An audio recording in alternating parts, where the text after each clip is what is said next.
প্রিয় দর্শক, ধানমন্ডি ৩২ কিন্তু রক্ষা করতে এসেছিল আওয়ামী লীগের একজন দোসর।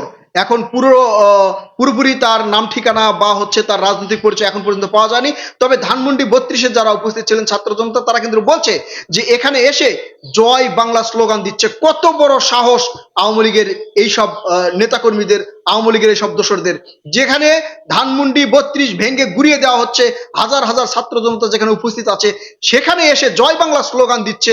এবং জয় বাংলা স্লোগান দিয়ে যে আওয়ামী লীগের যে জয় বাংলা স্লোগান, যে ফ্যাসিবাদী স্লোগান, এই স্লোগান কিন্তু দেওয়ার মানে সাহস করেছে। চিন্তা করা যায় প্রিয় দর্শক, আসলে ছাত্র জনতাকে একটা ফাঁদে ফেলানোর চেষ্টা করা হচ্ছে যে সেখানে গিয়ে জয় বাংলা স্লোগান দিয়ে হয়তো নিজে সুসাইড করবে, অথবা ছাত্র জনতা তার উপর বিক্ষুব্ধ হয়ে হয়তো একটা অস্থিতিশীল পরিস্থিতি অথবা একটা নাশকতা ঘটতে পারে। এমন পরিস্থিতি সৃষ্টি করার জন্য কত বড় সাহস আওয়ামী লীগের দোসরদের, যে সেখানে গিয়ে জয় বাংলা স্লোগান দিচ্ছে।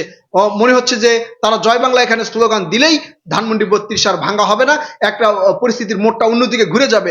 হয়তো বিদেশিকে অর্থাৎ দেশের বাহিরের যে অঙ্গ সংগঠনগুলো আছে, যেমন হিউম্যান রাইটস যারা আছে, তাদেরকে দেখানোর চেষ্টা করবে যে আসলে ছাত্র জনতা কতটা ক্ষুব্ধ, যে মানুষকে পর্যন্ত তারা ছাড়ছে না। কিন্তু এই যে পরিকল্পনা করছে আওয়ামী লীগ, এই যে আওয়ামী লীগের দোসররা যে পরিকল্পনা করছে, এরা কত বড় সাহস নিয়ে এখানে এই ধানমন্ডি ৩২-এ তারা উপস্থিত হয়েছে এবং উপস্থিত হয়ে জয় বাংলা স্লোগান দিচ্ছে। এই হাজার হাজার ছাত্র জনতার মাঝে জয় বাংলা স্লোগান দিচ্ছে। মানে কি পরিকল্পনা করতেছে আওয়ামী লীগ, চিন্তা করেন। কত টাকা দিয়ে এদেরকে এখানে পাঠানো হয়েছে, কত টাকার বিনিময়ে তারা ওখানে গিয়েছে। তারা কি জানে না যে ওখানে গিয়ে জয় বাংলা স্লোগান দিলে তারা কিন্তু অবশ্যই বিক্ষুব্ধ জনতা তার উপরে খেপে যাবেন, অর্থাৎ বিক্ষুব্ধ জনতার রোষানলে পড়বেন। বিভিন্ন ধরনের অপ্রীতিকর ঘটনা কিন্তু সেখানে ঘটতে পারে।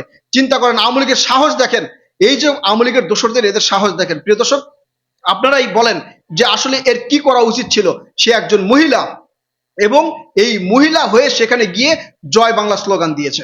জয় বাংলা স্লোগান দেওয়া মানে, যেখানে জয় বাংলা স্লোগানের বিরুদ্ধে সারা বাংলাদেশ একত্রিত হয়েছে, ছাত্র জনতা একত্রিত হয়েছে, তারা এই জয় বাংলার বিরোধিতা করছে, যাতে বাংলাদেশে এই ফ্যাসিস্ট স্লোগান, ফ্যাসিবাদী স্লোগান যেন প্রতিষ্ঠিত না হয় সেই ব্যবস্থা করছে।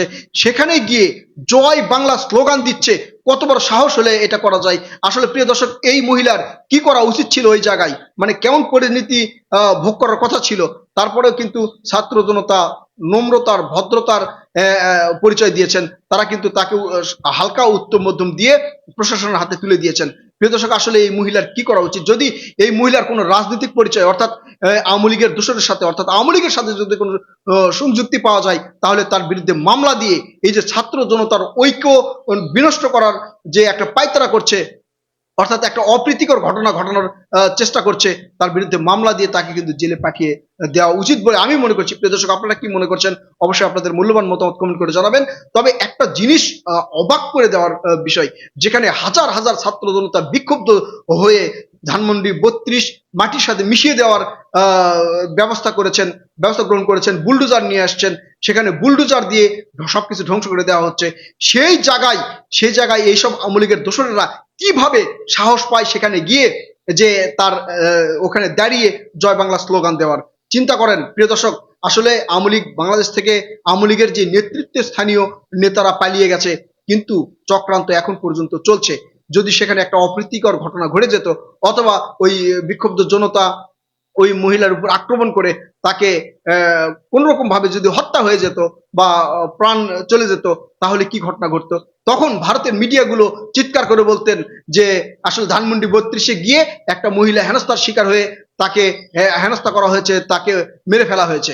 মানে বিশ্বকে দেখানোর জন্য নানা ধরনের পরিকল্পনা পায়তারা করছে এইসব আওয়ামী লীগ।